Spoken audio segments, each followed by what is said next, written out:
This is the Cheyenne Roundup, a weekly look at Wyoming's legislative session from Wyoming Public Radio and WyoFile.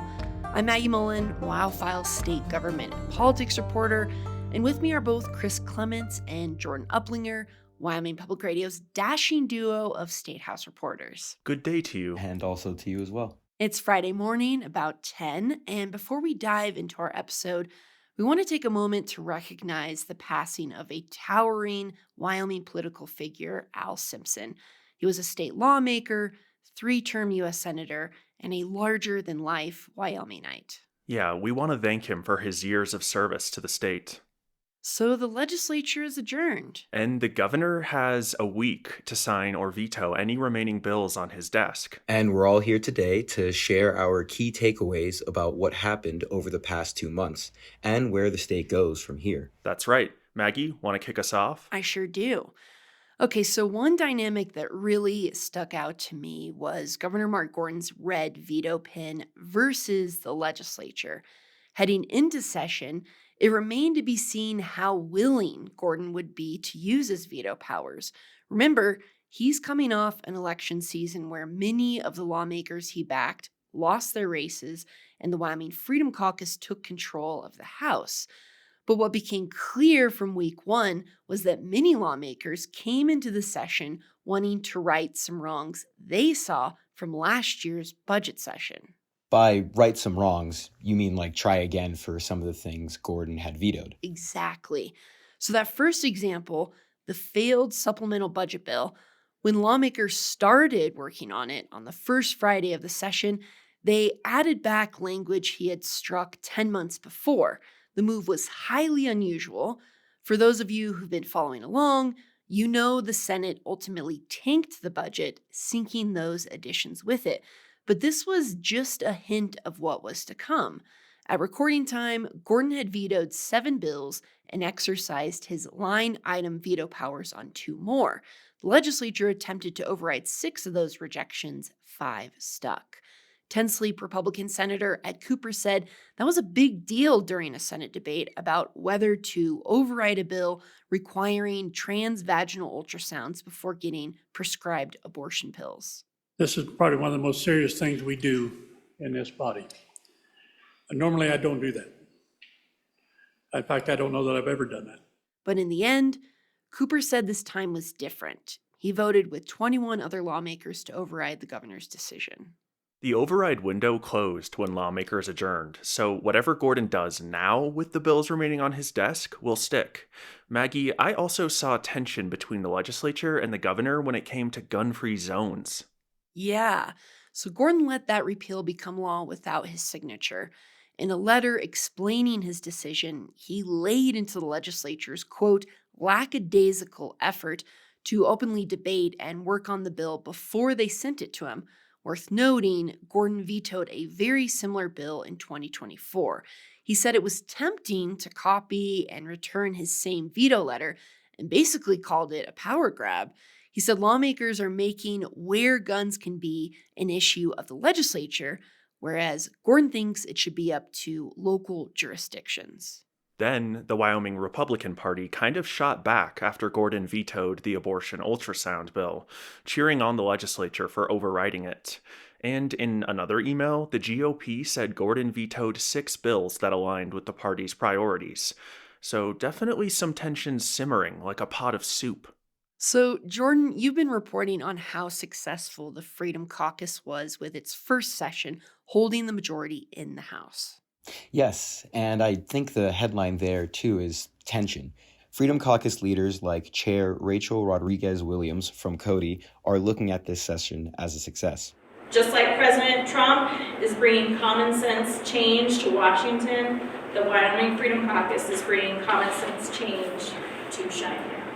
They were able to usher bills that made up their flagship 5 and dime plan through the House pretty early on. Though only 3 of those priorities have become law so far, another is on Gordon's desk. Right, but the caucus is pointing to other wins, from expanding the state's school voucher program to all families, to requiring people to use bathrooms and locker rooms of the sex they were assigned at birth, to repealing gun-free zones. Speaker of the House, Chip Nyman from Hewlett, highlighted the over 200 hours spent on the House floor at the end of session press conference. He painted a picture of heavy debate, saying that members of the caucus went the extra mile with public comment, conversations with industry leaders, and working with members of the Senate. If we don't work together, these things don't happen. They don't get accomplished. These are accomplishments. These are things that we got done. So that's both chambers working together. I'm waiting for the but. Well, here it comes. But I talked to several lawmakers who had a different sense of how the caucus wield power. Here's Democratic Representative Carly Provenza from Laramie. We have an overwhelming sense of clarity as to who is in power and what they will do with it. And they will not use it to serve Wyoming. They will use it to serve somebody that gives them marching orders from Washington, D.C. I know the Wyoming State Director for the State Freedom Caucus Network, Jessie Rubino, would take issue with that framing of how the caucus works. She says she doesn't give marching orders, just offers recommendations. Noted.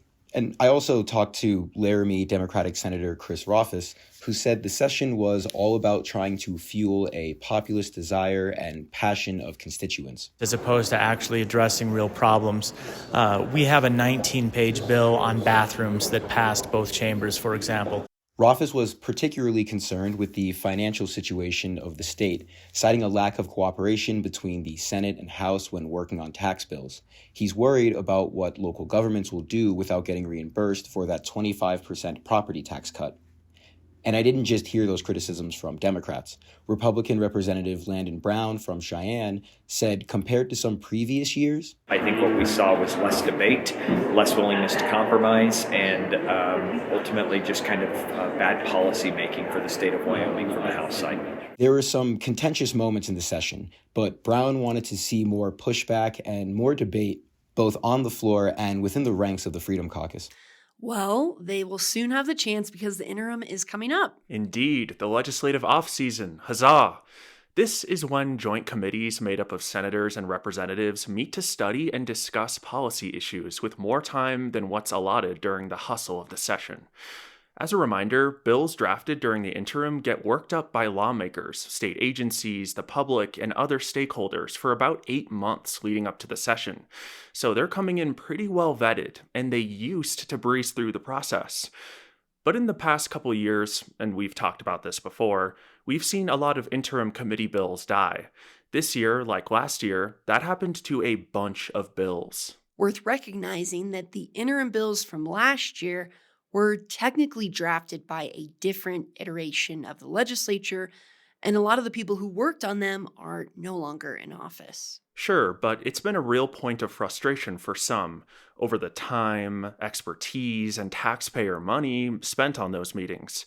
I talked to Lander Representative Lloyd Larson, a longtime lawmaker, and he said a lot of interim committee bills were hit with resistance, largely by House representatives with 4 or less years of experience. I think that the inexperience of these new legislators, not understanding the topics, not understanding the amount of work that went into crafting these bills, felt like that they were in a brief moment's experience, felt like that they were now the subject matter experts. And and a lot of them just didn't feel comfortable with the bill, so they voted against them. As an example, he mentioned 2 bills from the Interim Judiciary Committee. One was for the treatment courts, and one was for the Department of Family Services, which was sharing of confidential information that had been worked 2 years in the Mental Health Task Force, then came in Judiciary and was worked there. And both bills were killed, and all by votes of new members. The members that had been in the legislature before voted to support them, but they were outnumbered by the new people, and they died, and it was a real shame. My colleague Andrew Graham did a big write-up about that if you want to check it out.